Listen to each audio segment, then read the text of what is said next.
This guy says, Ikaru says, I'm legit sub to all of you guys. 3 notifications going live over there. I saw a comment on my hype post about this stream that we were the tech review Avengers team. Pretty much the ending going on here. Oh, Steven, that was Bob's face. Maybe he doesn't like Avengers. No, that's funny as heck, man. That's awesome. Oh, okay, all right. the Thanos snap now. Is that better? My microphone got unplugged. Don't. I'm gonna mute all of you guys right now just because Steven is very loud and I like to say Steven, your mic is pretty loud. I'm very loud now. Oh my god. A bit lower. Okay, it sounds better. Maybe you're just talking loud, right, Steven? I don't know. Yeah, I think you might be good. Oh, this back. So professional streamers right here, you guys. Sorry guys, microphone got unplugged. So to start again, we've got Brandon, Gizmo Slip, Bob of All Trades, JarrodsTech, Alex from TheRadElk. Sorry. Perfect. So we're talking about the RTX 3000 against the RTX 2000. Brandon, you did the G17. What were your thoughts? I thought it was really impressive, like just what Asus has done in the chassis this year. It's just been like taking it to another level thermally speaking compared to last year's model. I saw pretty much reduced temperatures, and largely this is because we're dealing with a cooler running CPU in the mix here, and a lot of these heat pipes are shared too between the GPU and CPU. So, and then they increased the number of heat pipes, they increased the fan output as well. So you're just getting better thermals overall, and they're able to push, the wattage on the GPU higher, and the CPU is about the same, I think, but the GPU another about 15 more watts in the same chassis basically, and the chassis actually got 7% smaller at the same time. So I was really impressed with it overall. And we'll have to see if the same thing will hold true of the other manufacturer stuff. I've just started testing the GS66 Stealth. I've got that guy right here. I'm actually going to do some live benchmarking probably after this stream. Maybe hold that off for tomorrow, but probably today. I'm going to do a few hours of benchmarking. I got everything installed on there. And then I've also got the Aura 17G that I've done a bunch of testing with. And it's been interesting comparing the Intel chassis versus the AMD chassis, which I think we're going to talk about later. So in the top left, we have all of the different topics that we're going to talk about. And I might actually switch that to the lower section so it's not covering everyone as much. There we go. I think we all have it differently set up. And maybe I should add a background to this too, so it's easier for people to see this, because I don't want it, Well, Bob tested the GS66, didn't you? Mm-hmm. Yep, still have it here actually. There's still a lot of things that need to be addressed on it, so I'm holding on to it till we can get those fixed, and then I'll make a video about it. And of course, share all that with Brandon as well. So we've been emailing back and forth. Yeah, I've had a lot of problems with just like BIOS updates, changing settings, and I don't know, just all sorts of stuff like that.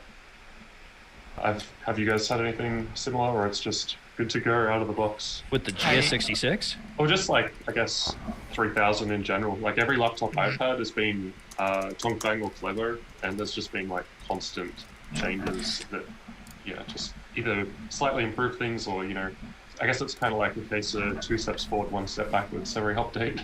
Yeah, especially if they don't launch a control center with that, Yep. Yeah, my Aura 17. Sorry, go ahead, Rad.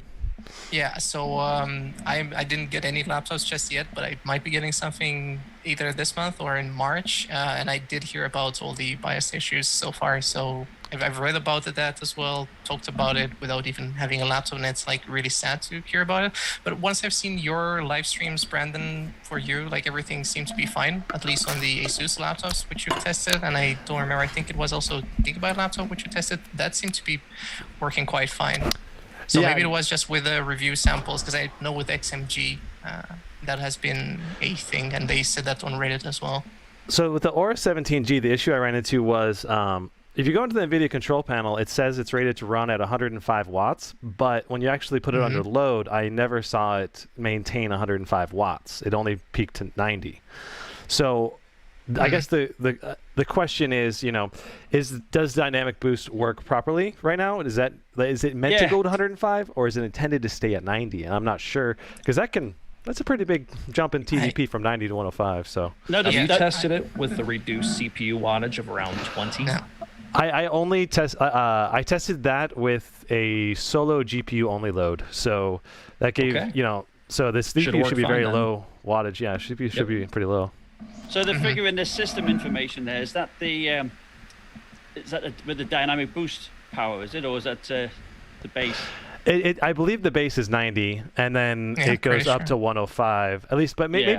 maybe that's just what NVIDIA puts into all their stuff now with the 15 watt boost, even if it can't do it.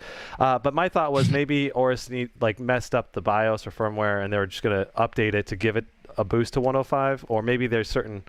You know how dynamic boost basically needs like lower CPU performance in order to trigger that extra increase in GPU performance. And my thought was maybe they just have those settings set incorrectly, or I don't know. We'll have to see. I emailed them. No. I'm holding off on continuing to review the 17G for right now until I get that wattage issue clarified, whether it's meant to run at 90 or 105. Now, So- Peter Parker's just asked, would you recommend the new Asus Strix G17 3070 or the 3080? That's a tough one. What do you guys think? I think it's going to depend on, well, what's the limit of your wallet, really? Like, Yeah. I haven't tested both with the same power limit, but it's probably going to be the same case with 20 series, right? Like, the more you pay, there's diminishing returns at play. Like something like a 3060 is probably going to be a pretty good sweet spot. Then you pay more for a 3070. You might get a bit more. And 3080, the price gap is probably going to start getting a fair bit larger compared to the performance that you're going to get back. Now, is that 130 watts 3080 in the G17, is it? Or Yeah, it is. Yeah, It they're is, both 130, 115 to 130 depending on the load. So, yeah. And the interesting thing about the 3070 versus 3080 conundrum right now is that I've seen a bunch of I haven't got my hands on a 3080 yet in the Strix series, but I saw a bunch of Reddit threads where people posted their time spy scores and other benchmarks, and I think the 3080 was scoring about 11,500, give or take a couple hundred points, depending on the depending on the run. And then the 3070 that I have in the manual with the base overclock was scoring 10,800. So it's only like a 700, 800 point gap there. And I'm not sure if those were running the same exact settings. So, probably expecting a little higher than 11,500 on the 3080. So it's hard to say that it's even over 1,000 points gap in between the two chassis. So, how about the Scar versus the Strix then? I've got a Scar 17 3080 coming in. Do you expect any difference between those two? I believe those are the same overall TDP as the G17. I think they have very similar internals. But That's what I thought. yeah, so we'll see. We'll see, yeah. We'll see. Yeah. But so yeah, like what Jared said, diminishing return when you go for a 3080 this year for sure, especially if it's not a 150 watt chassis. But that's also because the 3080 is not really a 3080. That's the whole thing. It's just like boosted up like more CUDA cores on a 3070. That's pretty much it. The very same memory. It's like 6,144 CUDA cores versus like 5,188, something like this, on the 3070, which is really annoying because it pretty much makes the RTX 3080 mobile a lower TDP RTX 3070 desktop GPU. So that's kind of what you can expect out of it. Like, end of the story, I guess. For it. And Yeah. personally, I wouldn't go for a 3080. I would consider the 3070 to be the sweet spot. Or if you really have a lower budget, go for a 3060 Max P because it's going to yield you very similar frozen. results. Oh, no, it's back now. We can see you very well. At least I can. Right, yeah. It's okay. We're back. Yeah, the I'm CUDA core difference between the desktop and the laptops this year is pretty huge, except for the 3060. The 3060 laptop actually has more CUDAs than the desktop version, which was really interesting. So, yeah. Yeah, yeah. I think that was the most annoying thing which has happened this year with the laptops. The whole difference in name, or like the similarity in naming schemes, but the very huge differences between performance, which I guess we didn't see as much with the RTX 2000 series.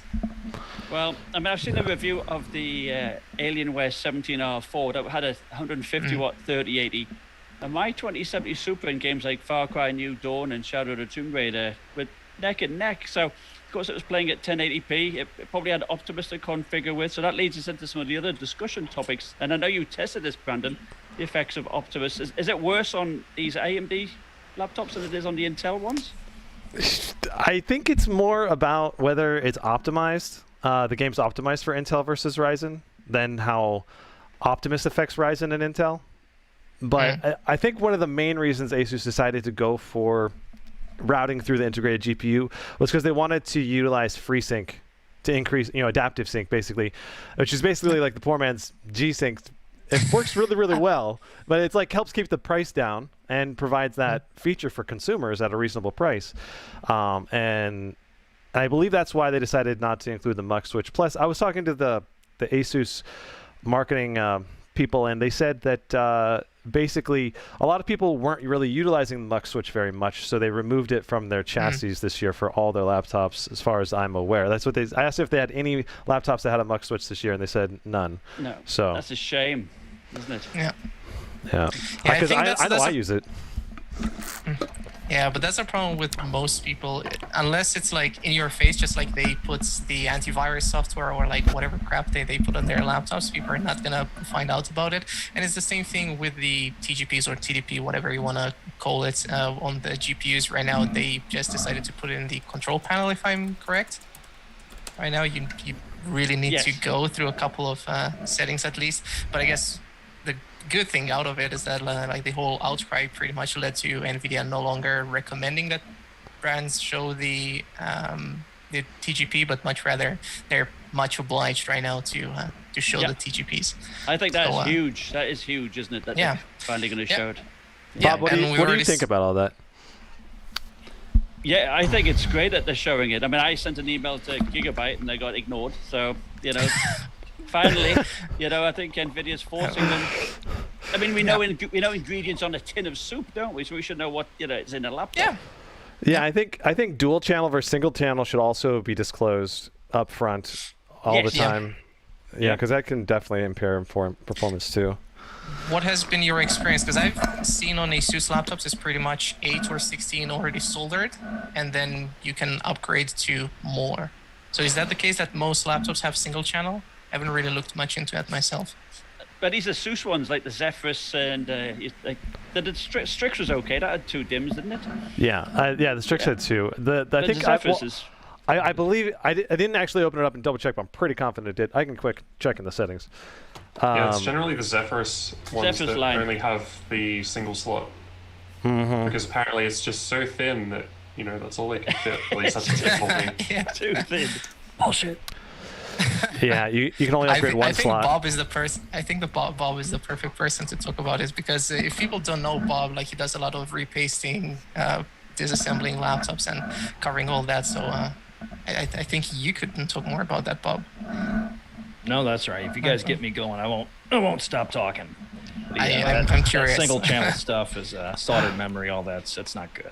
Well, I think another beef of mine is that the base models are still probably like 8 gigabytes and single channel, like they've obviously base Nitro 5 and stuff like that. I think they should be banned.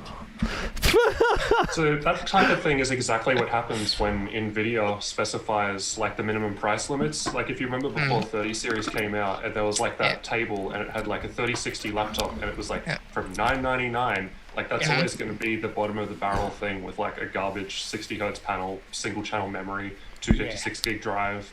Like that's just what they have to do to hit that price point. Yeah, we got dual channel in that Strix, 8 gigs, 32 gig, 3200 megahertz RAM. But I did see a Reddit thread today. I don't know if this is legit. Can't verify, but he said that he came with a Strix Scar 15 with 16 gigs of single channel memory. He said he put another 16 in for a total of 32, and that bumped him up to dual channel. So I'm not sure. So you might want to make specifically sure on the model you order that it comes with single versus dual channel. Yeah, for sure. I don't remember, like the last time I bought a laptop was like 5 or 6 years ago, but I'm pretty sure we still have different models across the globe, right? Like you have in Europe, you might have some models which, let's say, come with dual channel, and then the States might either not be there, or they might just have single channel. Is that still the case? Because I'm still not aware about that. I'm not sure. I think you gotta take it on a laptop by laptop basis. But it seems like any laptop that's reasonably priced, usually was $1,500, almost always comes with dual channel. But it surprised me that the Scar 15 supposedly didn't. So that kind of took me further. I was like, are you sure that's right?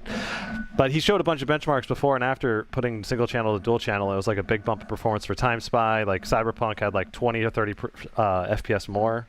So it's just like, it's huge difference. Now we're getting lots of questions about the Legion 5 Pro, and I think that's probably one of the hottest laptops about. With the 3070, 125 watt 3070, somebody's mentioned there. So is that even available yet? Not yet. So March, if I remember correctly. I've done some digging. There's a Swedish website called inet, so inet.se, and they have a lot of laptops right there, and they also show whenever they're going to be available. I've already seen them in Germany as well, quite surprisingly on Amazon, but the listing was hidden. I just used a price tracking tool to find it. So that should be coming out in March, something like that. And I do also expect it to also sell like hot cookies, just like the Strix. But with regards to the Strix, I had people sending me messages through Discord and Gmail telling me that they have either got their orders canceled or they got them delayed till May. And I think that's another issue with RTX 3000 laptops right now. A lot of them are either getting delayed or not available at the moment. And I've started seeing this in Germany on some websites as well, and on iNet, where they were supposed to come out February 2nd, and now they're like, well, March, But my Zephyrus G15 is going to be shipped on the 9th. Ooh. I had to buy it from Best Buy, So sponsored by my wallet. I just got a comment saying Notebook Check has a list of TDPs for many different laptops, and I just wanted to make a quick response to that because I did look through that list, and I confirmed that several of the listings there were wrong on the Notebook Check list of TDPs. So were they? Yeah, at least Notebook they Check didn't. Wrong. I don't believe it. I know, right? I was like, what the heck? So I mean, at least I think they were mixing up like the boost clock of what it can go to and what the base is for some of the models, and so it kind of was like, this one's 115. It listed the G17 as 115 instead of 130, like the full boost, and then some of the other ones it listed at the full boost TDP. I guess it's kind of challenging when you have those two different limits. Like in my own benchmarks, I normally put the power limit after the laptop, so you know what it's got, right? But like with this generation, I'm finding that because of we had dynamic boost in the past, so what I'm doing now is I'm putting like the lower limit and the upper limit, but the way I'm doing the lower limit is I'm actually running a CPU plus GPU stress test at the same time to work out, because dynamic boost obviously doesn't work when there's actually CPU workload going, so I put that as the minimum and then the upper limit as a GPU only, and I say, it's going to run somewhere between here, but we don't really know what, because it depends on the workload. So it's a bit of an unknown that's kind of annoying, but I guess it's also good because you're getting every last drop of performance, I suppose. But for the purposes of the comparison, like A versus B, makes things a bit difficult. Yeah. I think dynamic boost could also impair performance in some titles if you're not careful, because if it's a CPU-bound game and it's boosting the GPU up and knocking the CPU down, you're like, wait, smart enough to not. But, I've demonstrated that in my video quite easily. Yeah, if you've got like Far Cry New Dawn or something like that, I noticed outdoor scenes where it's more draw distance, the CPU just lowers its power, lowers its clock, and then the frame rate just drops. It's quite an issue. And I think resizable bar, I don't know if anybody's had a chance to see my video on that. I watched it, That was a bit of a waste of time at the moment. Yeah, I saw your video and I was like, all right, I'm not going to bother investigating this. I think it may matter which specific laptop you use too in that test, because some laptops, I don't know, we'll have to see. It might vary by motherboard too on how the throughput works. Some don't even have it. Like my XMG Neo 15, which is the Electronics Mech 15 G3 equivalent, that doesn't have it. Yeah, apparently I was doing some more reading on it. It's like AMD has been using resizable bar in the last generation between their the CPU and GPU. Yeah, that's And so the tests in that implied about a 10% performance bump for those, at least when it's working properly. But I think it has to be a very specific title, that like can take advantage of it, because a lot of games just aren't developed with that technology in mind. Yeah, that's probably the issue here. Because I know people in the comments were testing the desktop cards, and they were seeing the same as me. So hopefully, in future that'll help out. Yeah. Whisper mode, I've not tried that, I'm afraid. Sorry, guys. Yeah, me either. I think we just go for maximum performance, don't we? Don't whisper mode. So is it already enabled? Obviously, I don't have any laptop with an RTX 30 series GPU, so I I think can you've got test to it. turn it on. But some companies, like, I can't remember who it was, but someone, I think it was one of the XMG models. Sorry, no, it was one of the Asus models. They said in one of their lowest performance modes, so like if you set silent in the control panel or whatever, by default, it will turn on whisper mode. So I guess it depends on the OEM. Some control panels might just do it for you, whereas others you might have to do it yourself through NVIDIA control panel. Might depend. Yeah, I think it makes more sense to let the user go for that. At the same time, you also are running the risk of people just getting these laptops and like hearing the fans go to 100% and being like, wow, this is super loud. But also, if you were to just enable quiet mode by default, you might go into the same issue that you have with some power supplies that have zero fan mode. And then people are just sending those back for RMA because, well, the fans are not spinning and stuff like that. It's really annoying what's going on at the moment. Yeah, and then to be fair, I think the Dynamic Boost does a great job of lowering the CPU temperatures. I mean, the GE66, which normally cools well, but the watts go down, temperatures go down. It's good for that. All right, I've got a question for you guys. If you guys had to pick Scar 17 or Zephyrus Duo 15, which one would you go for? Depends This if is you from need two Dodie. screens. There you go. No, but That's for my each of answer. you, which would you pick? There you go. There's my answer. I've always fancied the Zephyrus Duo 15 just for a laugh. I've never tried it. New way going to be sending me, but Yeah, I'd take the Duo just because anytime I use a laptop, I'm using a mouse anyway when I travel, so the touchpad thing is probably like my biggest issue with it, so that wouldn't really matter. And yeah, second screen for video editing, kind of useful. that worked Yeah. out Especially with the new models, they've got actually good software Prompt it now. up. So like when you open like Photoshop or Premiere, it brings up a control panel and it's got like actually useful shortcuts that you would use. Yeah, it looked pretty cool. When I saw the demo, you could like scroll back and forth in the timeline. Yeah, exactly. But And it's I was thinking it'd be expensive, isn't it? cool. Yeah, it's on. Oh, you it's on the You're buying a laptop bill from right now. Asus. What do you expect? Yeah. Bob, You what's just your had to pick? pay Like, for it. No dual Yep. screens for me. Just give me a normal laptop. Bob's like the utilitarian, you know? Yeah, I feel like the biggest downside to the Zephyrus is that keyboard placement, just kind of going, like at certain situations, you just kind Oh, of is that the one where it's shoved forward? Yeah. exactly. Yeah. Like Definitely like no. this. Hard no for me. I feel feel like on my lap, so as long as you got room to put it back a bit on the desk, I find that it's fine. Have Yeah. you seen that there is a laptop prototype called the Aura 7, and it's got 7 screens. Have you seen that one? I Sure it's saw not that. I saw it on Twitter yesterday. I sent him an email to see if I can get a copy of it. Didn't Razer ship, do a ship it to three-screen me version first. I'll just ship like it back this? to them. Okay. Yeah, Razer did at CES, and someone Like stole the it. Remember? 3 Someone screens. stole it. Yeah. Linus. That was it. Like, allegedly, you know? Yeah, I think for me that Zephyrus Duo 15 would be so useful for this situation that I'm in right now, so I could see the chat at the same time that I have a full screen chat with like the zoomer. So like right now I have my Razer Blade set up to my right here, Alienware set up to my left, so I can read chat and talk to you guys.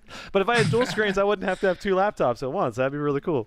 That would be quite handy. Or they got the Lenovo virtual reality goggles that are augmented reality. So you can have. What do you think of Hey that? guys, welcome to the stream. I'll just get my Oculus Quest from up there, you know, and like use that instead. All right, so now I think we're on to the resolutions. So somebody, Yeah, just Stephen, give me, Steven, if so, someone has been asking about the difference between. So, could you ask them about the Strix with a 4800H with a 3070 that I talked about in the comments? 1499 euros versus 1799 euros. Let's just say US dollars if it has a 5800H.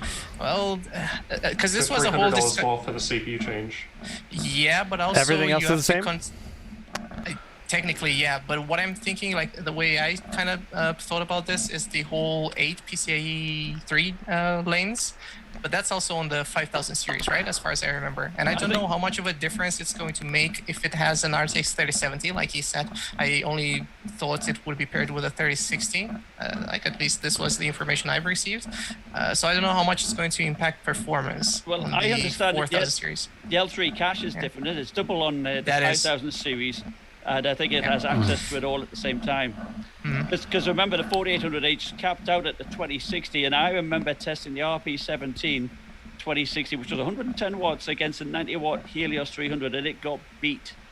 That is correct. I've been wanting to make a video on this for months, but it's not popular. So, you know, if you're not trashing Intel and praising AMD, you're not doing well. So I haven't touched it. But the 4800H sucks as a gaming CPU for anything higher than a 1660 Ti. It just can't push it. I can prove this a million times over, but people would have a fecal hemorrhage in the comment section. So I don't need that kind of smoke. Okay, right now, censor. 5800H, yeah, great. 4800H, not good.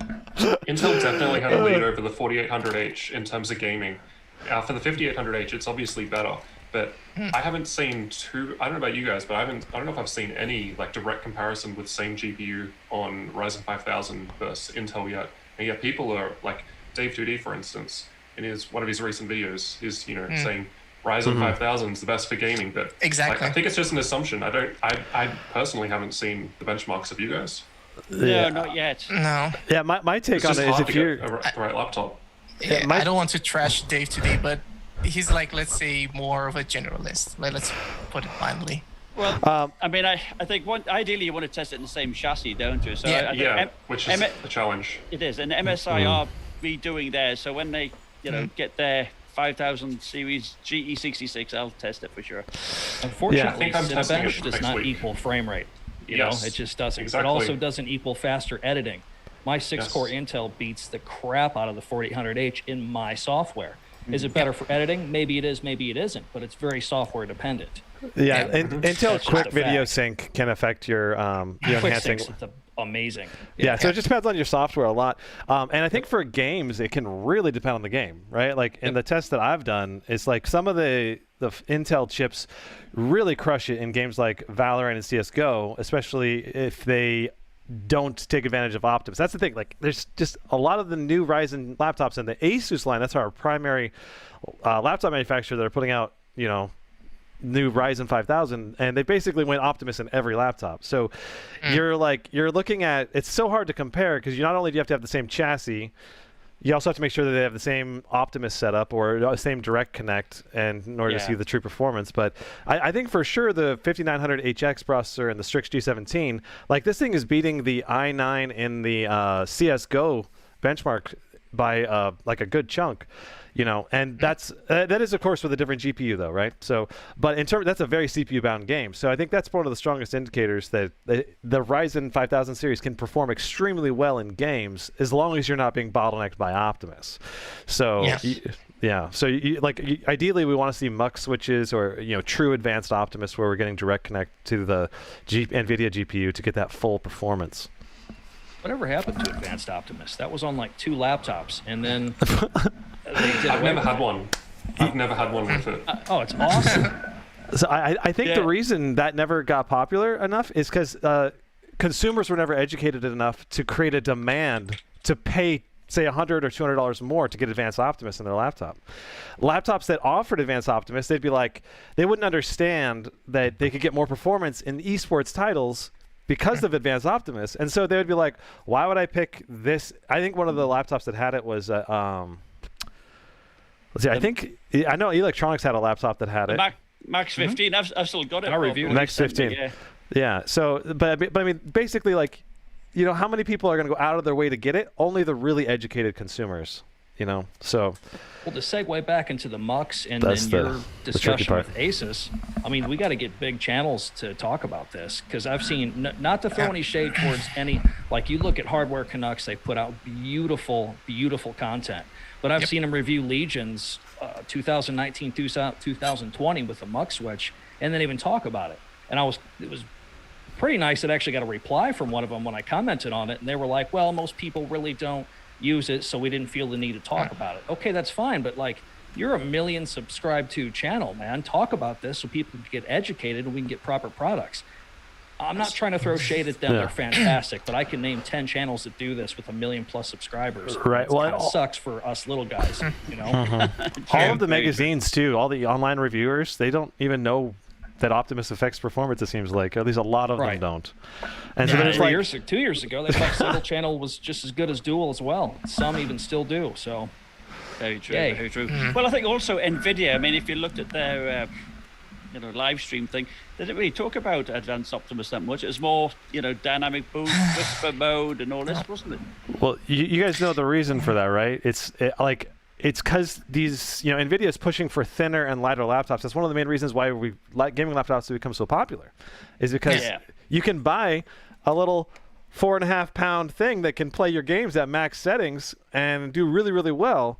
And so Optimus is one of those key features that allows us to do that. But there's just got to be more education so that there can be a demand, so that manufacturers like Asus, who produce these really high performance machines, are motivated to put Mux switches or Advanced Optimus, or at least give us maybe a G17 that has Optimus, and then maybe we pay $50 more and we get one with a Mux switch, like an upgrade option, basically, to get the full performance for people that care about it. Yeah, 2020, I was known as the electronics shill. Want to know why? Because they offer all that cool stuff we're talking about. That happens all the time. Like, no matter as long as you start talking more about a certain product and you're different than the norm, people are gonna think, yeah, you're either a shill, or I don't know, you only focus on this brand because they're obviously paying you and stuff like that. So, yeah, I think that's a discussion for another time. Yeah. So I've got a thank you for your donation, Julius Ucanis is asking, when will we see you on Odyssey.com? Oh, library, yeah. Probably must never have- for me. I mean, I've seen other YouTubers that try to do it, Promotion. and the community just instantly cuts them down and is like, if you're still using YouTube and you're not only using these platforms, then we don't want you. Yeah. And I'm just like, okay. So, are you talking about EPOS Box, Adam? That is one example. Yeah, that was perfect. I saw it last night, and people were pretty much bashing him because he dared auto upload the video that he did for YouTube, talking about YouTube, and he had a bajillion messages telling him that that shouldn't be a thing. Either way, that's a problem with services like this. They're good, but I don't think anything is going to ever come really that close to YouTube. It's just too much of a mammoth at this point. It's really difficult to do. Yep, Yeah. basically. Yeah, well, and YouTube really prioritizes channels that push content within their own platform, and people that push to an external site, they're just like, we're going to kill the performance on that video or that channel if you do that a lot. So Yeah, you just got to be careful. YouTube is annoying, though, you must admit. I mean, the way they screw over my daughter. Yeah. Shh. They're going to shut down our live stream. Be quiet. Oh, no, YouTube is great. It's the best ever. Love you, Susan. All right, so let's have a look. Resolution. Stephen M had asked about, you're gaming you got a 4K laptop and you want to game at 1080p. What's it like? Is it too soft? You got much, is it a bit blurry to play on? What do you recommend? In fact, I understand, according to ASUS, Windows has a bug that you get less FPS doing so anyhow. What's your thoughts? I haven't heard of the bug, but every time I've done it, I thought it looked okay. I only really notice a weirdness if you're doing 1080p on a 1440p screen or 1440p on 4K, because it doesn't scale down perfectly. Yeah. But 4K to 1080p, It's fine. I personally haven't really looked at it and So- thought, oh no, terrible. My Razer Blade Pro that I have right here, this sucker is a 4K 120 hertz, and I run it in QHD 1440p 100% of the Nice. time. I don't even touch 4K on it because the window scaling is better at QHD. It looks like it's native res still. It's a 440 nit display, and it's 100% Adobe RGB. So it's just like the trifecta for me of what's great. But the 4K, like you run Cinebench or run Premiere or a lot of the applications that aren't optimized very well for scaling, you just run into all these little issues with the scaling if you do 4K on a small laptop display. So I just run a QHD, and then I can just run it at 100% scaling, and I'm with it's you on great that. for me. Yeah, I had the same person ask the very same question, and I was like, if I had to choose between Be right back. getting a laptop and that, between choosing a laptop which has a 4K 120 hertz display and one that has 1080 300, I would go for the 4K, but I would put it at QHD like you guys have said, because it makes the most sense to me. Either way, if you're gonna play at 1080, you're never gonna see 300 FPS unless you're playing CS:GO, Valorant, like any esports titles. So why not just go for Quad HD? Use the GPU a little bit more than the CPU, especially if you're on a Comet Lake CPU. So that's pretty much my reason for it. Thanks for the donation, Gregan. First time I've ever getting some like super chat things. Hey. Yeah. All right. Yeah. So next, actually, in terms of 1080p, 1440p, was the bottleneck situation. I mean, Bob said this from the get-go, as did I. You know, as you got to like the 2080 supers and above, we're going to be bottlenecked by 1080p, and we should see more QHDs. And fortunately, we are, which is good. What do you think of then of the 16 to 10 aspect ratios like I think Lenovo are going to be having? Do you think that's going to affect gaming much? Yeah, the Flow X13 also has a 16 by 10 1080p. does, I actually yes. ordered one of those last night, actually. You're kidding me. I was one of the lucky few that got the window The in. moolah. We'll see. The moolah this might We'll through see. at it. Oh, Yeah. nice. he's got one! Oh my god! Oh my god! Don't show me So- that! Ah. I have been playing games on it at 16 by 10, so I guess I can talk about this. Yeah. Yeah. Nice. So it does, I mean, it does look nice. You get the little extra vertical, but at the same time, in order to compare against other things I've tested, I've done all my benchmarks at 16 by 10 because I just don't have 16 by, sorry, did I say 16 by 10? I did all my testing at 16 by 9 because I don't have 16 by 10 data. I just about gotcha. 16 by 10, yeah, because that's what Yeah, people it makes be playing sense because on. that's what people will use, but I wanted to compare, I guess, so that's just something Jared, I'll have to note. Do you have the 16. 4K or 1080 panel? Mine's the 4K one, so it's like 30. It's instead of 2160, it's 2400, I think. Yeah. Yeah. Okay. Yeah, I Mine's like the the 1080p 1200. panel on that one more. It's brighter, but It's high actually- refresh rate. 120 hertz. Yeah. this 1980 one's 60 by hertz. 1200. Yeah. Yeah, And the Brandon, response time's like 35 milliseconds. Ooh. ghosting on it. The ghosting, Brandon, on the 120 hertz is terrible. Is it bad? I was trying to find the ghosting, like an example of it, of the response rate, because I was like, maybe this will be a laptop I can actually use, you know, because it looks awesome. Because that eGPU dock could be such a great like I have a desktop over here, and you know, if I just hook that up over here, I could just replace my desktop with that basically, and all my keyboard, mouse, and display. But yeah, if the inbuilt laptop display has ghosting, it's not very good for competitive games. I probably would be like a hard pass for, because I play a lot of esports. I'm an esports gamer kind of person. I took a photograph of my 120 hertz Clevo against the X13 Flow, and it's night and day. And I contacted ASUS about it, and he says, well, of course, it's a 13-inch panel, which they don't have high refresh rate response time And 16 by 10. And 16 by 10. So it's like a 16 double. by 10. It's like developing a whole new resolution technology. Man. Yeah, it's like, that's so sad because I think that laptop is so promising. No, it's a nice laptop. I mean, I got like 7.5 hours of runtime on it. It's a 1920 by 1200, isn't it? So I got 7.5 hours at 25% brightness. Doesn't use DWM, which is nice. Pen support. Well, this is one strange thing that ASUS have the idea that it shouldn't. People who buy a 2-in-1 don't use pens, which I did a poll and that was totally wrong. Didn't it come with it? Mine comes with it in the order. It comes with it, but but not all markets though. No, I think Best Buy said that The Flow 13. the X13 Flow. So Oh, mine didn't have a pen. yeah, they're not bundling Okay. it everywhere. Yeah. Okay, yeah, mine at $2,800 came with a pen and a carry case with it too. Mine don't no carry case. Mine didn't come But- with a battery. It uses like a watch battery. Wait, what? Imagine having that. There was a battery. But anyway, we'll digress. I do want to add, you are talking about 16 by 10, and as somebody who doesn't have a desktop, I mean, I do the whole laptop thing. I really could use that extra vertical real estate as I edit on Adobe. Just having the extra two bars of vertical real estate. I'm telling you, like a few seconds here, a few seconds there on improving my efficiency on a video edit that might take me 12 to 18 hours.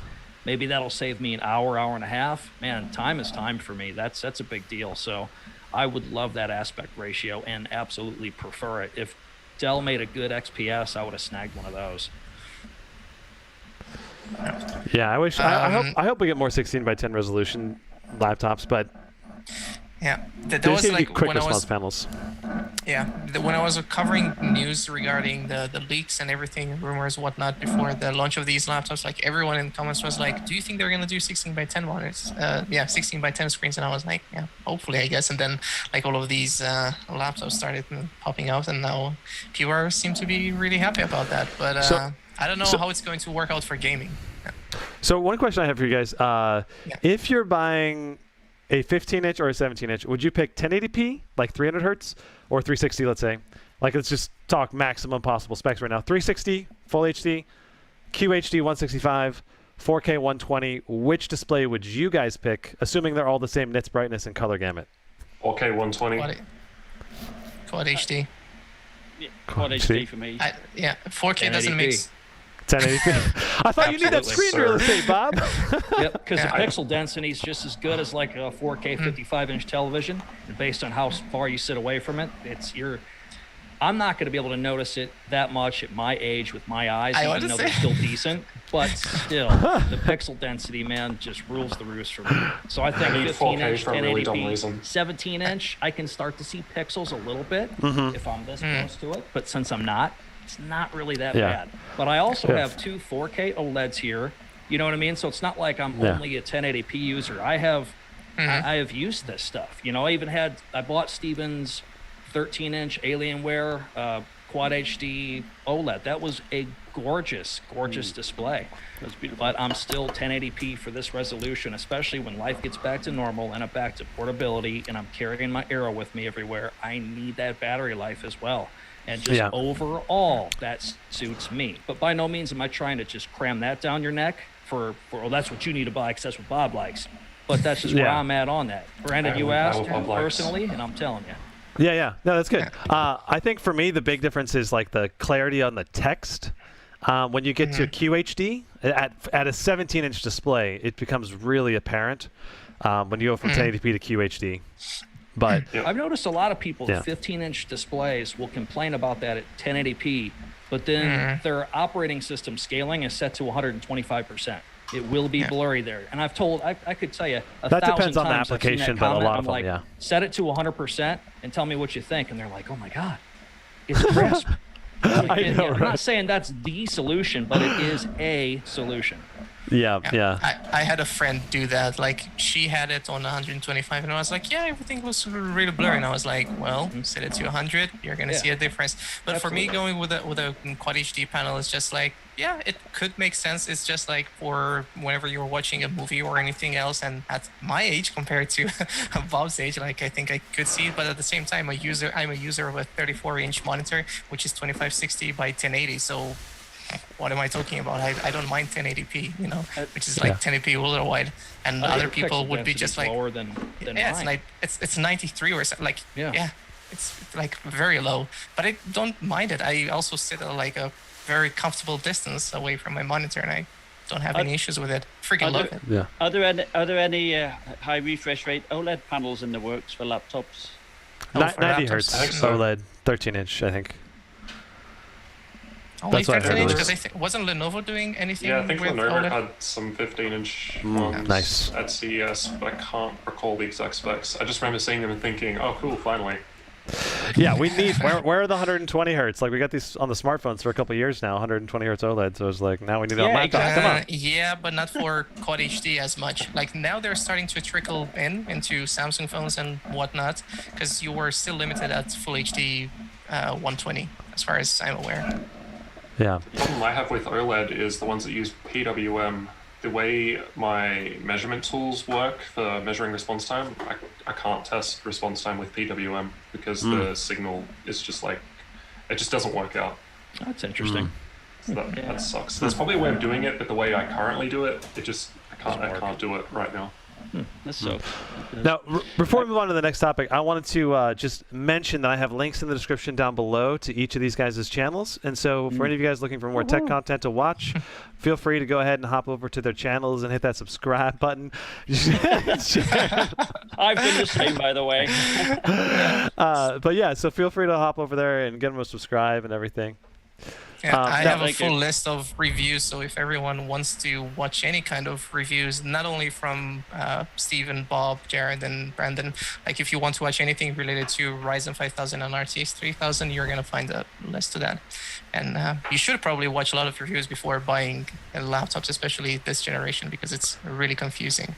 Yeah. I think we could, like, for anyone who is still unaware of how all those things work, I think Jared takes like an approach of like talking about everything laptops and doing comparisons.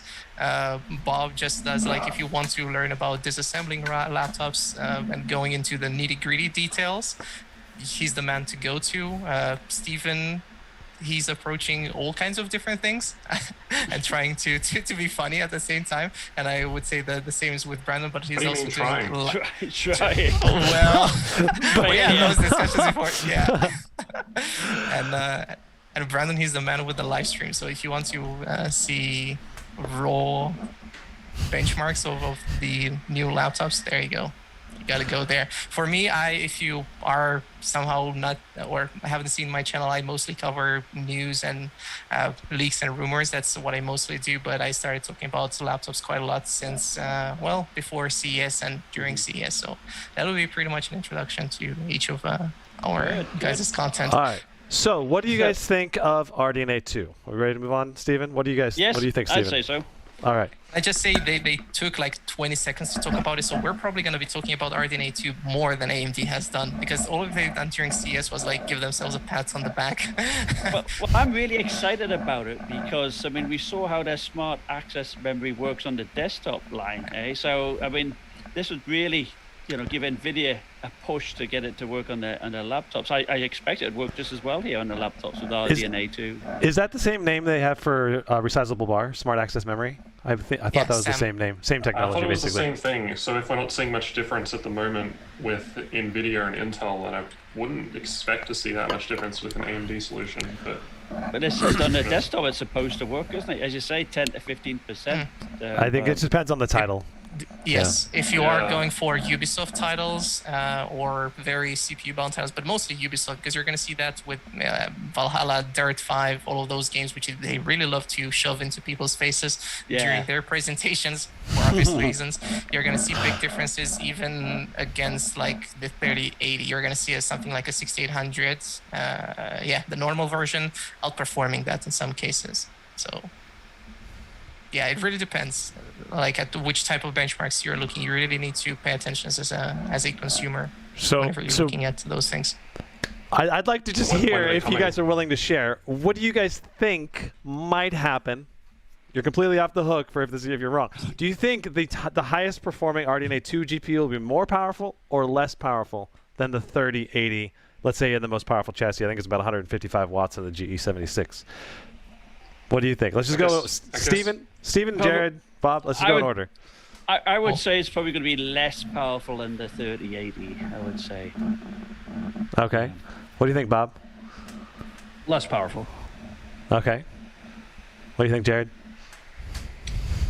Probably less, but it's hard to say because like on the desktop side, they seem a little better, if not similar. But yeah, I guess it depends how much they need to cut it down. Because like obviously NVIDIA, there's that mismatch between laptop and desktop this generation. So I suppose to some degree it depends how much difference there is on the laptop side with RDNA 2. What do you think, Alex? So thanks, Brit Allen, for the super chat in the first place. No, I really don't think that AMD is going to have any RDNA 2 cards on mobile that are going to outperform the RTX 3080 mobile. Maybe at best the RTX 3070, and that's just based on the earlier leaks and rumors that I've seen and covered, seeing that they're going to be launching up to a 6600M. So just going off of the naming scheme and whatnot, I don't think they're going to be able to outperform any of their cards. So the current leaks you're saying only imply they're going to go for a mid-range GPU, not the ultra high-end market. Yeah. Yeah, and I think the biggest thing AMD is going to try to do is price cut in that mid-range. So like you might be able to, it might be competitive with like the 3070 or 3060, but they might charge $100 to $200 less. This kind of for a very similar level of performance would kind of be my guess. But I think one issue is like the AMD Smart Shift. I didn't think that worked too well on the Dell G5 Special Edition, and from what I hear from some of my Discord people is that, you know, I think Bob has something to say. The Bravo and the Alpha are better. The Bravo. Steven's dead on. Didn't work out too well at all.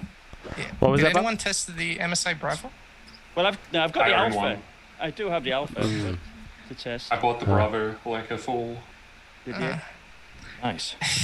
So what was your experience with the Bravo? Because my only experience with it is that I've seen the reviews from Andrew from Tech Team GB, and obviously he sent it to Stephen from That's why I Gamers bought Nexus. Oh, okay, nice.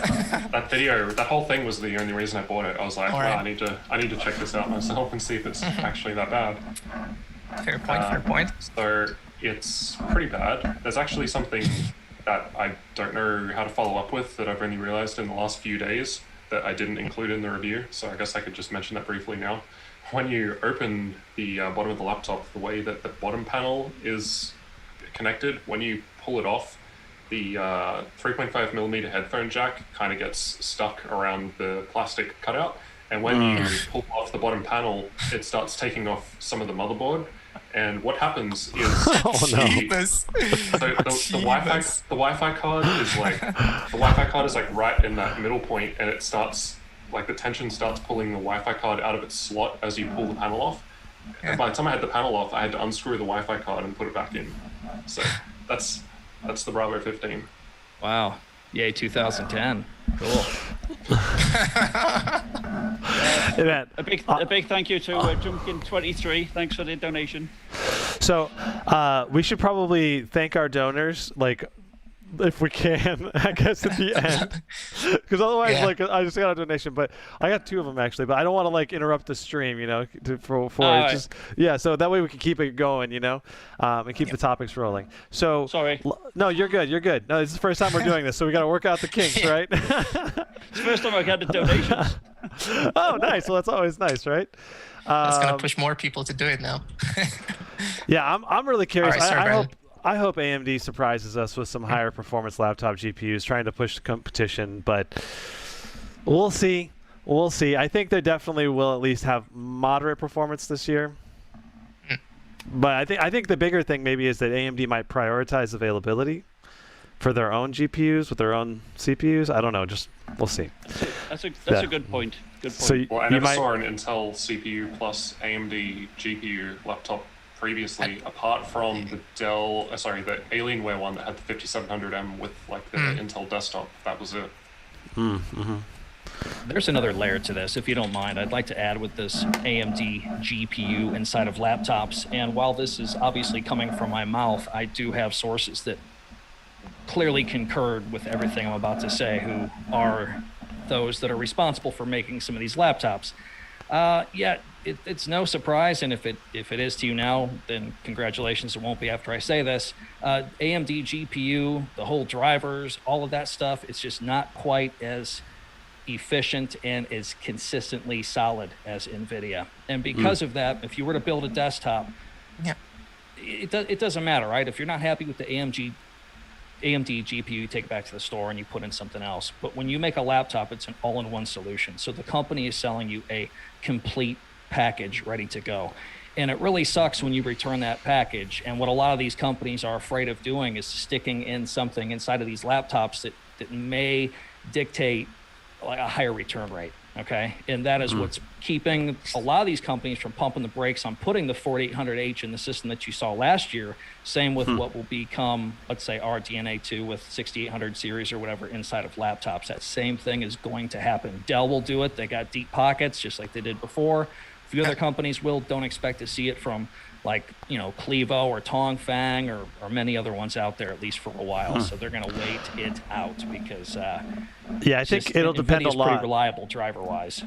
Again, I think it'll depend a lot on how well it's received, right? The first ones that are received. It's kind of like testing the water. Same with these QHD displays. Like, if these QHD displays don't sell as well as 1080p, they'll be like, well, no one really wants it, so we're going to backtrack on listing them, But there's clearly a lot of demand for that. Sure.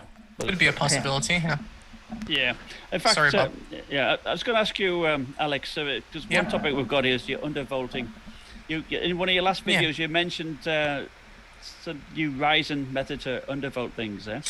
Oh yeah, that was that was for desktop CPUs. Which I think you're probably referring to Ryzen clock tuner for Ryzen from Yuri. Yeah, that's a really cool thing. I think he's working. I'm not sure. Don't quote me on this. I'm pretty sure though that he's also working on the Ryzen 5000 mobile version too, so that it would also work on that.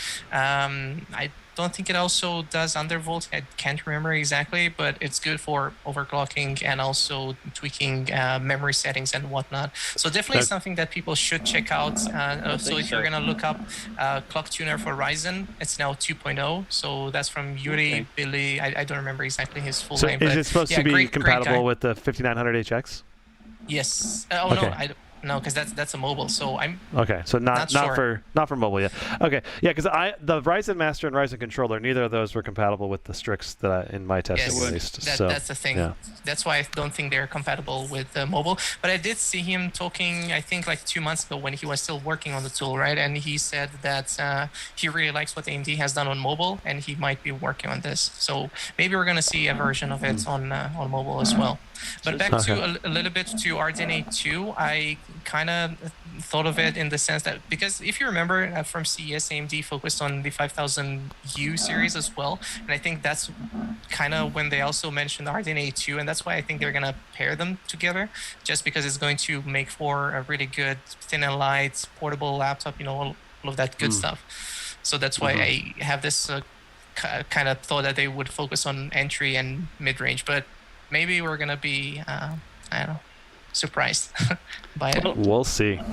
Well, I would like to bounce back to the undervolting only in the sense because I like my GE66 having advanced BIOS. So I imagine when they release an AMD one, I could go into the advanced BIOS and do an undervolting then.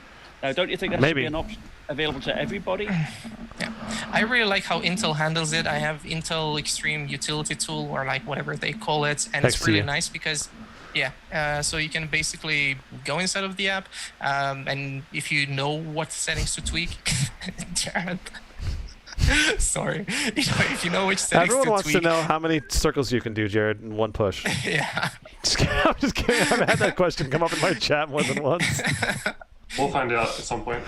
Okay, sorry. Continue on. You can go into the app and then set your CPU to be minus, I don't know, 25 millivolts, 50, 75, and see how stable it gets. You can benchmark it right into the app, and I find that to be perfect. I've already done this on my Intel CPU, and the same goes for the RTX GPUs in general, or like any GPU in general if you use MSI Afterburner. So I really recommend that people at least give it a shot. And there are plenty of videos online, even from WCCF Tech or Optimum Tech, who's another Australian creator, really good. I recommend him if you are interested in mini ITX builds and all of that good stuff. So that would be my thoughts on it. Something I want to talk about with just like this whole performance tuning thing. So AMD obviously have Ryzen 5000 HX series, right, which is meant to be like unclocked and overclockable. So I have a Clever unit here at the moment which has the 5900 HX, but the Clever software and the BIOS don't give me any way at all of actually modifying it. So it's kind of like, what's the point of this outside of slightly higher boost clocks than a 5800H? So it seems it seems quite backwards that you don't have the option of doing anything. Now I don't know if they're going to improve that or add it in a future update or anything, but compared to the Tongfang laptops that have like very granular power level controls in the control center, it just seems like, Clever versus Tongfang. The Clever machine just looks like ancient in comparison. We need Creamer to write a BIOS for them, don't we? Perhaps something I could add to undervolting and overclocking in general. Don't think that if you are going to somehow undervolt your laptop, it's magically going to work out for you. It's you still need to benchmark it to see if it's stable, because both your CPU and your GPU, believe it or not, needs a certain voltage to work in different games or in different applications or even on desktop, because you might start getting blue screens or any other problems you might have with your laptop. So Jared, going back to the 5900HX, in the Strix that I have, in the software, you can, I believe, set the power limit, but why would you reduce the power limit below what they set at stock? That's like, so you can't increase it above stock. So you can raise it later. Yeah, so you can overclock it after you underclock it. But you could do that. Yeah. You could do that technically. With the GPU, you can undervolt it and overclock we're just talking about this. We're talking about the CPU. We're talking about the CPU. Oh yeah, yeah. Okay. So, but yeah, it's the thing is like it definitely. I think we were led to believe that we would have direct control over the clock speed. You know, the goal clock speeds and the target TDPs for the long and the short power limits, and we just can't. You know, we can't increase those. So what AMD told me was that they might allow it with software like Ryzen Controller, but basically what they've done is they've just, like the options are there, but it's up to the OEM to have software to interact with like Ryzen Master SDK to actually make that happen. So like ASUS or MSI or whatever could have these options through their control panel software or whatever. It just depends what they want to provide, what they want to develop, what options they want to leave to the BIOS. But yeah, this clever one has just got none of it at the moment. It's a shame. It is, isn't it? Yeah. I see the next topic is Ryzen versus Intel, but now that we're talking about undervolting, before the stream we're actually talking about something which is, I don't know, really unfortunate, which has happened, but it kind of made me think about it because undervolting is still a good option if you want to start mining. And this is what we have started seeing now with the RTX 3000 series of laptops, sadly, because I don't think most of us want to be doing that, or you know, if you're thinking about how this might impact availability, yeah. I did a video on that about a month ago. It's bound to happen, isn't it? I mean, the desktop GPUs aren't available. Happening in China right now. Yeah. You know? So I talked about it in a video today, and in China they've already started. Fortunately, what I can say, they're not laptops from ASUS, MSI, and all the big laptop manufacturers. They're only laptops from some Chinese ODM. So yeah, cheaper. Yeah. Yeah, I think it's inevitable. It's going to come down to laptops. Yeah, but Jared, you said like, yeah, obviously they're cheaper, but at the same time, they're still using the very same chips, right? They're still using that but I think GPU die, same silicon. They would be allocated however many CPUs and GPUs by so it works AMD like and Intel. So I don't know if it would really matter too much, because like the way XMG were framing it in their Reddit post, where they said there were going to be availability issues. You know, they said they're getting, like Tongfang's getting X amount of CPUs and GPUs. Okay. Then your bigger companies like MSI, they'll probably get, you know, some higher amount. So if it's just like, if the miners are only using these cheaper laptops, then I think it would depend on how many chips this company got. You know what I'm trying to say? Well, my friend used his 1650 for 24 hours running through Bitcoin, and he made like a penny. He made a penny. Yeah, but that's because he mined Bitcoin. That's why, and not Ethereum, which I think everyone is mining at the moment. At least with the basic research that I've done. I know with the whole allocation, I wasn't sure about it. I mentioned this in the video that I'm not sure, but thanks for clarifying that for me, Jared.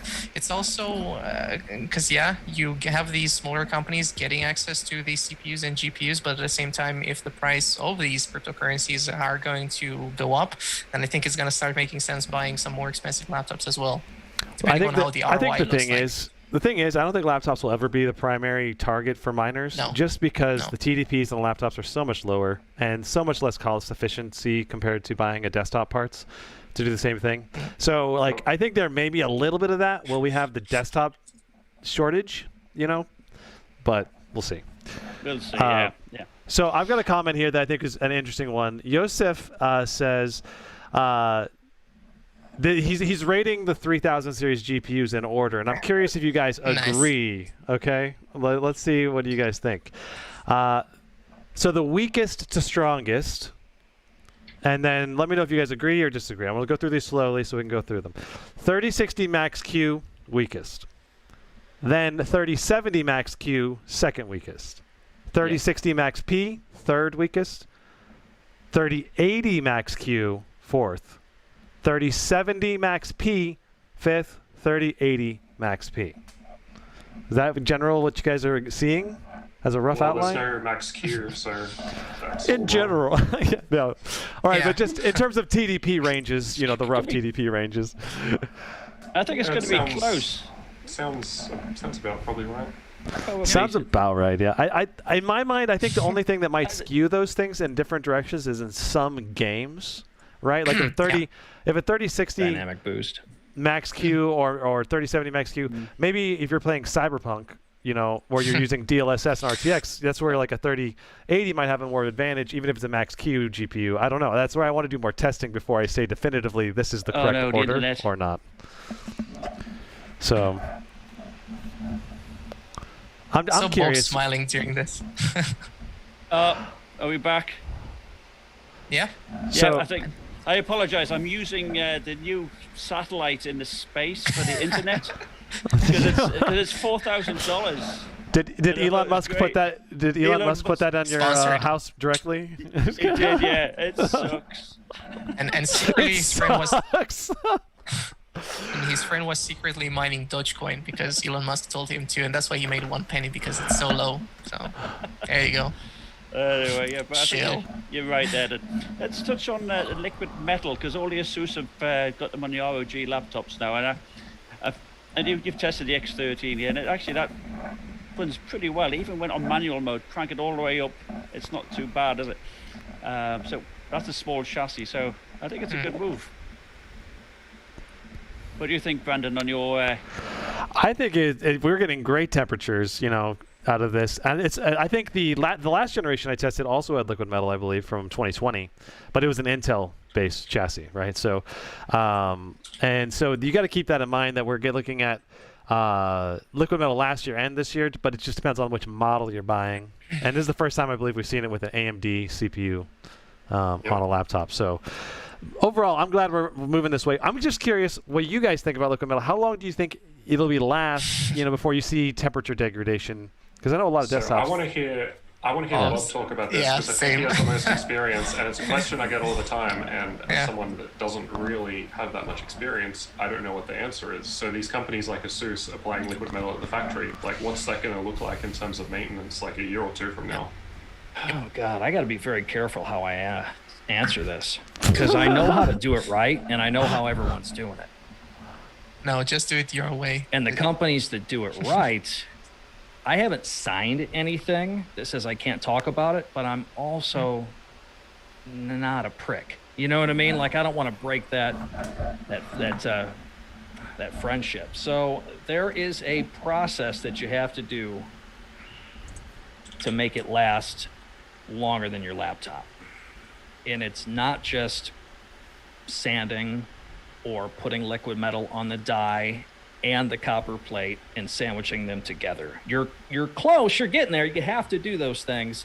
But there's something else that has to be done that like ZTech has figured out with their engineers like Mr. Fox and stuff like that, and they can get this to last for a very, very long time. I have seen, and many of you probably have as well, like what Asus is doing in their factory for ApplyNet. It's a beautiful job, but what I need to know if they're doing another step. And they're not going to show that in like their minute-long video because it's not a fun process to watch. However, I could take one of those apart and find out. It's once I see the application, I will know if they did this certain process. Has it got anything to do with like a nickel coating or something like that? No, So- but so your but take- if your you were to take is keep that they can asking last a long me, time, I would right? still have to continue to say no anyway because I don't want people like Donald and them to get upset because I would spill the beans.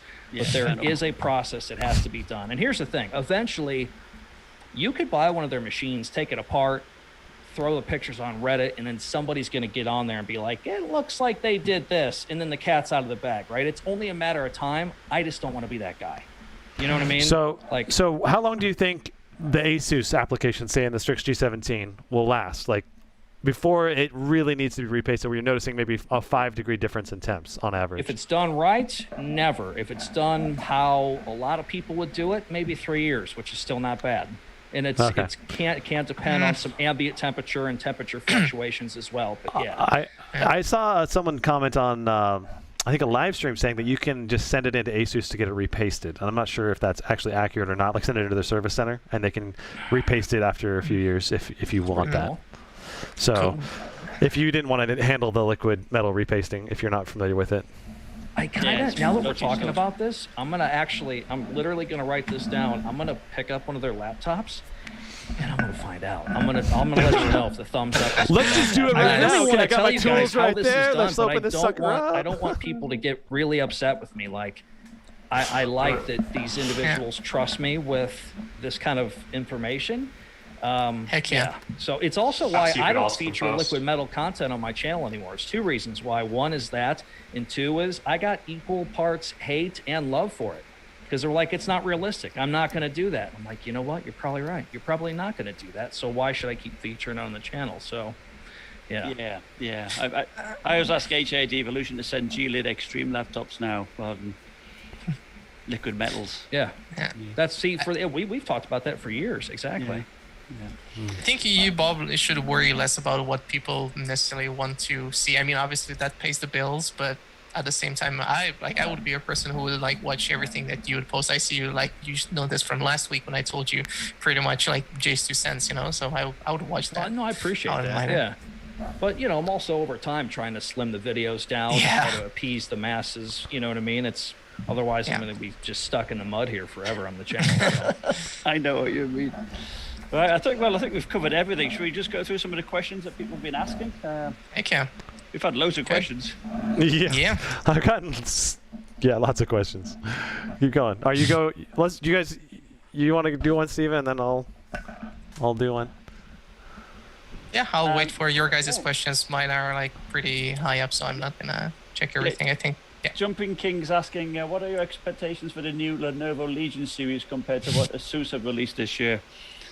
Well, I think I'm looking forward to them. I really am. Yeah. I mean, the new QHD 1610 panels. I'm hoping, there'll be some good cooling there. I think ASUS knocked it out of the park at CES without a doubt. Mm-hmm. But I think Lenovo have got a good following, haven't they? Mm-hmm. Yeah, I guess based on what has happened with Lenovo and the HP laptops, and by the way, these laptops from HP, Jared, did you get an answer from them, an official one? About HP stuff? Oh, yeah, the Omen 15 with the RTX 30. They basically just said later. Nothing really specific. That's funny because you can find... Yeah. Yeah, I think they said June. That's for the Ryzen model. They said June time for me, I think it was from memory. Yeah, I think it's June. You can already find it on eNet on the Swedish website, and I think it was listed for June. And I found that hilarious because, you're not getting the information, but the retailers are getting it. They're already making it available. So they want to kind of leak to be like, hey, we're gonna make one too, so don't buy that Asus that's looking real delicious right now. they want to get the foot in the door, So yeah. I think the Lenovo Legion has potential to be really competitive with Asus, especially when the price to performance and functionality for what you're paying. Basically, I think we'll see. Mm-hmm. I've actually not had my hands on a Lenovo gaming laptop at all yet. I'm trying to get my hands on one, but I just haven't got one It's since price yet. difference. Here in Australia, Lenovo is for some reason one of the cheapest brands, and I actually personally own 7 or 8 Lenovo gaming laptops. And last year or the year before, I used to get called Lenovo shill all the time. But it's just because it's the cheapest one here. So. Yeah, and the Sounds like you've got a problem codes. there, Jared. You gotta fix your benchmarking addiction. Yeah, they're competitively priced. They have military discounts, student discounts, doctors, nurses discounts, don't they? Check the community Coupon post codes? for some Discord from some coupons for Lenovo laptops. Yeah. Well, they do. Got some good ones over there. Also, Steven has some, but definitely check the community post. You might find some laptops at even $600 off. I don't know, maybe. So how about you, Brandon? What questions you got there? Oh, let me see if I can find one. What laptop do you guys recommend if you had to pick one for $1,500 or less? Let's just kind of give you guys a chance. Go ahead. Strix, I think the Strix G15 is under that It's mark, 14, right? I think it's 1400 for the 3060. Yeah. Yeah. Yeah, I think that would be a good option because it's still max P, so it's okay-ish. Are both memory My DIMMs accessible on that? It is on the 17-inch model. I don't know about the 15. Okay, 15 probably is. The last think gen it model is. was. I can't imagine it would change. good enough. Yeah, that sounds great.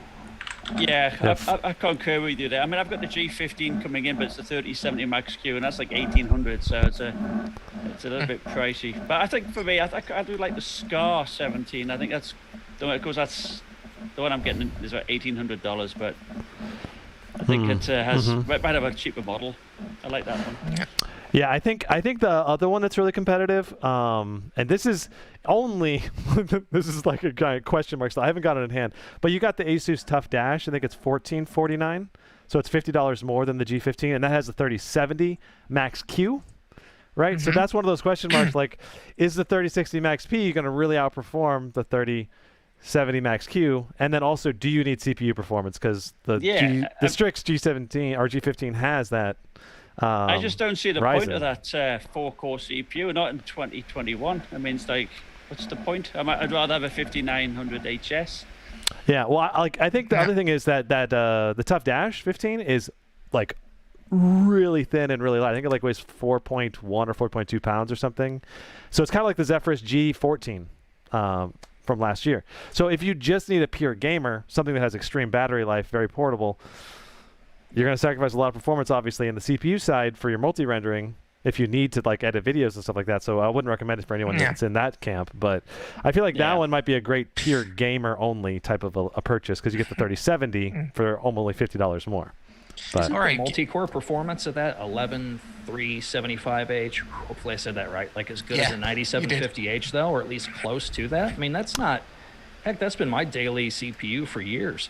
it's a bit slower, I think, it's and slower. multi-core. Is it a little bit slower? Yeah. Hang on. it is. Was I it- can check some 1099 benchmarks. with the 3060 for that dash at Best Buy. Yeah, $1099 for a 3060 Max Q and $1449 for a 3070 Max Q. And so you're talking about like a lot of performance for such a low price and such a portable form factor. But I think that I love the lights and LEDs on the Strix series. So like, you know, and you're probably going to get maybe even a You're little a more real gamer. performance, right? Yeah, if you got the Strix G15. So I think if I had to pick one for me, I would definitely pick the Strix G15 for $1,400 over the Tough Dash. But you know, maybe you can't even get that one in stock, you know, because that one's just sold out like crazy. So if you need to get a laptop now, that's the other thing. Like maybe buying Intel's not such a bad idea if you're just a pure gamer. It's definitely not. Yeah. It's not only just for gaming. Like in general, I think they get super like a lot of flack, basically because of what's happening on the desktop side of things. But just watch Jared's video that he has done on 10th and 11th gen. You're gonna find out that they're not only good for gaming. It really depends on your use case. Yeah. Bob, I can answer your question. I just looked up so I've got my Cinebench results here. So I've got the 1165 G7 4-core. So that's the 28 watt TDP. So I guess the one in the Dash will be a bit higher, hopefully, assuming it actually hits its 35 35 watts. or something. Yeah.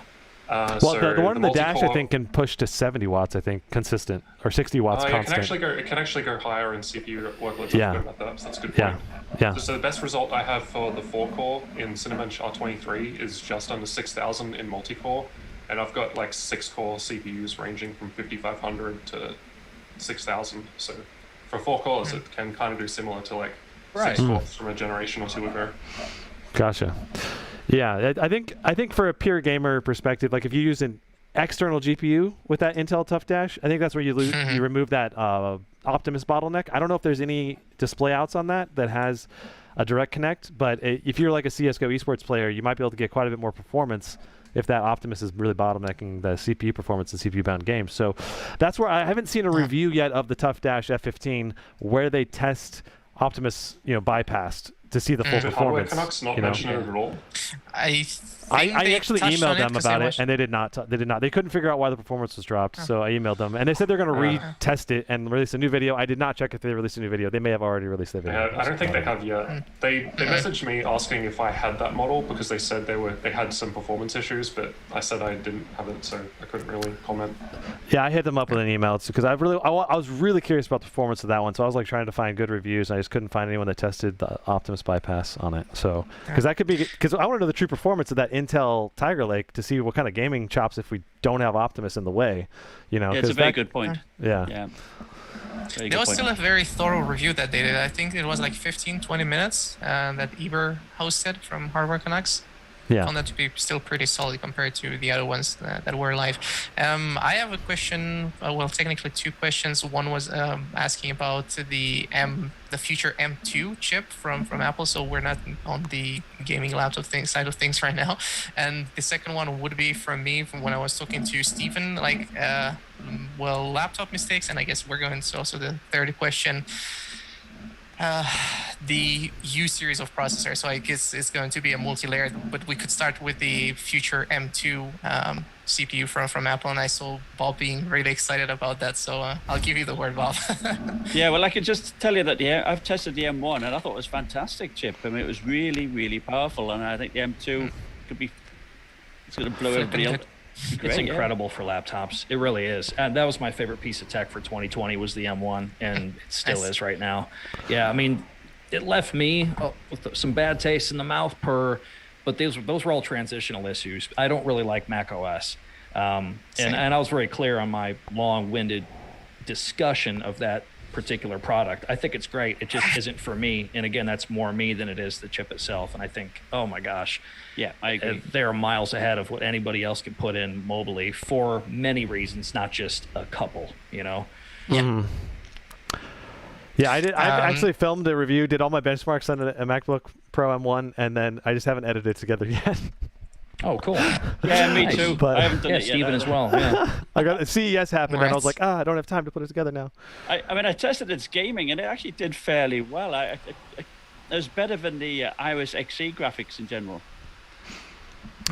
Yeah, I was running BioShock. I was running a number of games on full native, like 3K res Illusion, 60 frames per second, just with the M1 chips GPU on there. Crazy, man. And I was like, this is nutty. Like, come on, like, give us a 45 watt TDP version of this and a full size MacBook Pro, and it will crush so much of the competition. So yeah, 20 hours of battery life, you know.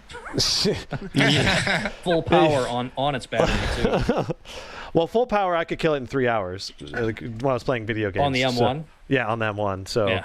It goes pretty quick if you like really crush it, but if you're doing something really optimized, yeah, it can go really, really long. Yeah, I guess I kind of blend those two together. I didn't mean running full power for 20 hours, but I'm just saying it will run full power on the battery, and then under normal use would get like 20 hours of like just chill runtime, you know? Mm-hmm. Yeah. Okay. You had a second question, RTX? Yeah. What was the second one I had? Laptop mistakes. If we have seen any big ones, any big oofs, so to speak, this year or in the past. Mistakes. Yeah, like any of the big ones.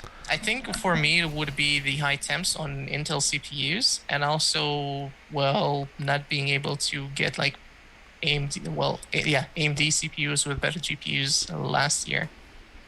So both of those things are pretty much related to last year's models. I don't know as much about the laptops this year.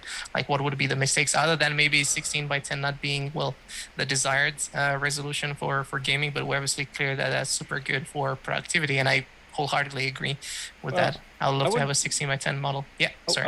I wouldn't say this was a mistake, but something I don't like is the soldered RAM. See, I know we're trying to slim these laptops down, but but everything's soldered in. Even the Wi-Fi card being soldered. I don't know. Yeah, that can definitely be a bummer. If you need a laptop that has, say, 64 gigs or something, and you're getting something like the Flow X13, you just can't get 64. no matter You what. I think can't, 32 is yeah. max. So They're forcing you to buy the configuration as is. Yeah, and that's so it. I spent like a couple hours last night trying to figure out the Flow X13 has the little short stick on the PCIe, and I could not find any 2 terabyte shorties for SSDs. So 1 terabyte seems to be the max right now. That's what I've heard as well. That's like, I And think that's what a it deal comes with breaker for a lot already. of people. Yeah, like I'm pretty That's all it'll sure allow, like the little 42 millimeter length one or it's the whatever. 2230s. 2230. Yeah. Yeah, 2 through 30. And I believe they used to offer 2 terabytes of those because I think I have some on my Alienware, I thought. But now I maybe I don't. No, I think That's I a don't. good point. But I think that's a deal breaker for a lot of people if 1 terabyte's the max you can get to. And then another thing I saw was the Razer Blade. I feel like Razer has like they've got some really interesting cooling in their Razer Blade Pro 17. I was watching a from Wally's World or something of the new 3080. The Razer. Yeah, Warney. of the He's Razer in your Blade. chat. Yeah, he's in the chat right now. Yeah, Bob. Good So, guy. Yeah, Follow his so- channel. So he's that thing is pushing out great temperatures at 105 watts of usage. I was watching a bunch of his gameplay, and they could easily bump the TDP up to say 130 probably, and still have reasonable temps in the majority of games. And so I'm just like, why is Razer not trying to push performance more, especially if the GPU is only at 60 degrees at 105 watts? Like at least give us 115. Like give us the flexibility maybe to set a power profile change to like ramp up the fans and boost it to 130 or something. I don't know, maybe their VRMs can't handle it in their motherboard or something, but I was just kind of like I feel like Razer's performance potential is just not being met because of they're just limiting the TDP on the CPU and the GPU too much when the temperatures are already great, so Yeah, they're playing it safe, aren't they? yeah, so I think that's another mistake. I think I had one more. Oh, NVIDIA Optimus. I think just a lot of reviewers and a lot of laptops are coming with Optimus this year, and people aren't realizing that they're going to get reduced performance. I really want more awareness around Mux Switch, so that more laptop manufacturers are desired to put that in their laptops, or at least give us 2 versions of their machine, one with just Optimus that's maybe a little cheaper, and one that has a Mux Switch for $50 or $100 more. So I think a lot of people need to know about that and be aware of that. Yeah, That's and my- I think they need to specify that on their specifications page as well, so people know. Yes, and I Okay, think that- Alienware has this issue. Like some of their laptops, depending on what display you pick, has a Mux Switch, and other ones do not. And it depends on if it says G-Sync, I think, on the monitor display. I'm not even sure, but it was when I reviewed it, it was like so much confusion remember around it. it. You're just like, why don't they just say what it comes with for the battery life? Like consumers need this information when they're buying. Shouldn't be a question mark. I agree. That's all I got. Yeah. Yeah. With regards that's to it. what you were saying, there was Be another right back. thing. Okay. Well, Brandon is no longer here. But what I want to say with regards to what he mentioned with showing or having different versions, I think that's going to overcomplicate things. Obviously, even if you have like a price difference of like $50, it doesn't matter. It's just like you create more product SKUs, and I don't think people want that, because then you're gonna have a ton of questions coming in from people asking like, should I go for the advanced Optimus version, or should I go for the one which doesn't have that but it's cheaper? Yeah, I don't think that's gonna make much sense. Like in marketing, you never want to have that. Well, it's interesting you touched on the SKUs, because MSI have reduced theirs, haven't they, this year, which I think is quite a blessing, really. They had like crazy number of SKUs. Now ASUS has lots of SKUs. Yeah, and it's bad. Like, yeah, technically you're looking at this like, just like in the way of like competition is better for the consumer, right? Like whenever you're looking at this, but whenever you are at a Best Buy or like wherever you are, whenever we're not going to be dealing with the human malware anymore, you're going to be stuck there seeing 10 different laptops which have like marginal differences between them, like I don't know, 1 to 2%, or like they're like $20, $30, $50 between them, and you're going to be really confused. Like we all know this happens like psychologically to everyone. It's not rocket science, So I don't think that would be a solution. You might think of being a solution right now, but in general, no. What do you think, Bob? I've been seeing you thinking a lot about it. Just the SKUs in general. There's just too many of them. I think a lot of these like MSI will do it. They'll have like a Best Buy SKU, and I think it's their way of being able to track like, oh, this one came from there, for example. Yeah. That's what some of my sources have sort of led me to believe. But I think there's easier ways to do things. And I'm looking out for the consumer, but I'm also very considerate of the business as well. As a business owner myself, outside of BobOfAllTrades, there's something really nice if you have just maybe like 6 different laptops versus like 6 different laptops, but then 6 different laptops within that one single version of that laptop to pan out to all these different, and like some of them will have 144 hertz, 100% sRGB. Some of them have 144 hertz, and then like 68% standard RGB and single channel memory. Like, why does that even exist? Yeah. And these companies have to go out. They have to go to AUO or any of these other companies that make panels. They got to buy the display. Like, just slim it down, man. Make it easy on yourself. That's why I like Gigabyte. They don't mess around with that. They use good parts, and there's no shenanigans anymore. You know what I mean? And so it's very muddy when it's like, well, I just bought the M15 also, but mine has a 100% sRGB panel, and yours didn't. You know, and it's just, it's so lame. It's harder for the consumer to figure it out. Another pet peeve of mine is like some models will have full RGB lighting on the keyboard, some won't. You know, does it have it? Does it not? Yeah, whether it's per key, single, or just like one color. Yeah. And Dell charged $35 for an extra. Which just screw that. Just put it in. I mean, which I don't mind giving people options, right? If they want to price change or whatever. But the issue is like when you buy online, let's say from Newegg, and they don't specify what keyboard it comes with. It just says backlit. And you're like, is it multicolor? Is it single? Is it tri-zone? You don't know until you get it. Subscribe to all of these channels. You find out more information. Yeah, like I love Newegg. I love all these retailers. You know, Newegg tends to be a lot better, I think, than a lot of them. Say Best Buy. Newegg gives a lot more details. They ship usually, to Australia, you know? so that's a bonus. Ooh. Oh, hey, but like I just get so frustrated when. You know, it's clearly a Max-Q GPU on other listings, and then let's say some other retailer just doesn't specify what it is. You know, and now of course we're not supposed to say they're Max-Q, but like, what do you guys think about that? Do you still call laptops Max-Q or Max-P? I do. Yeah.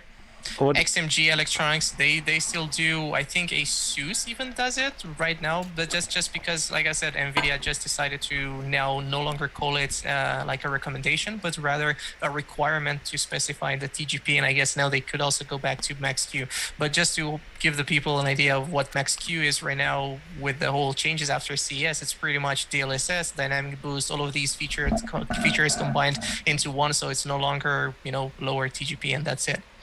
So yeah, it's a little bit more problematic. So I've got a question for you guys. Best $2,000 30 series laptop. What would you guys pick for the $2,000 price point? This is from Shadow Reaper.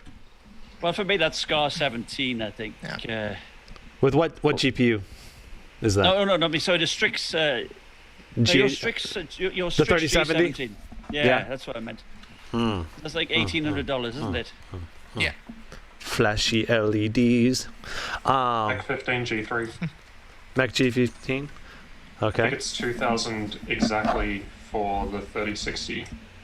Yeah. 3060. Okay. Or maybe 3070 actually. Sorry, I get confused with which options. Last year too, wasn't it? You really liked that one. Yeah, and now it's Ryzen and RTX 3000, and the camera's moved from nose cam to up top. So. And that does have a MUX, right? Okay, here, there's a mistake. Yep. Does have a MUX, Here's right? a mistake Yeah, which we didn't cover somehow. And it's the nose Quad cam. HD. Bob, what's your pick? I'm gonna have to go with Jared on that one. The Mac 15? Yeah. So you'd rather get a 3060 than a 3070? That's the $2,000 price point? I mean, that's interesting. For me, like, the perfect laptop's gonna, honestly, the only company that makes the perfect laptop for me right now would probably be Lenovo, because it's got a MUX. I want a 500 nit, 100% Adobe RGB 1080p display, and those two are huge for me. Honestly, Intel CPU is still going to be who I go with because I live the laptop life. I edit everything, and Intel is way faster than anything Ryzen has right now. For the programs you use. A GPU, I don't care, 3060. All I play is Overwatch casually anyway. I'm good. Okay. So correction, Valorant, stuff like that, The $2,000 model is actually 3070. Okay, that makes more sense, Jared. But it's an Intel 8 core. least on the cross. Dun, dun, dun. I see. The Okay. What do you XMG think? is Ryzen there. What do you think, Rad? Yeah, I would go either with the same or go with a Strix G17. Okay. I think for me, like as much as I love the performance of the Strix G17, I'd actually maybe lean towards the Zephyrus G15 as well, because that has the QHD 100% Adobe RGB display, 165 hertz. This only has the 1080p display, and I also travel a lot, so having the extra portability. I guess it depends, like this. I love a 17-inch chassis. I prefer to game on a 17, but there are times when I'm traveling a lot. A 15-inch chassis with 4.5 pounds is pretty nice. It's nice, I'm with you on yeah. that. Traveling a lot, Yeah. so like a year ago. Yeah, about a year ago, exactly. right now. Actually.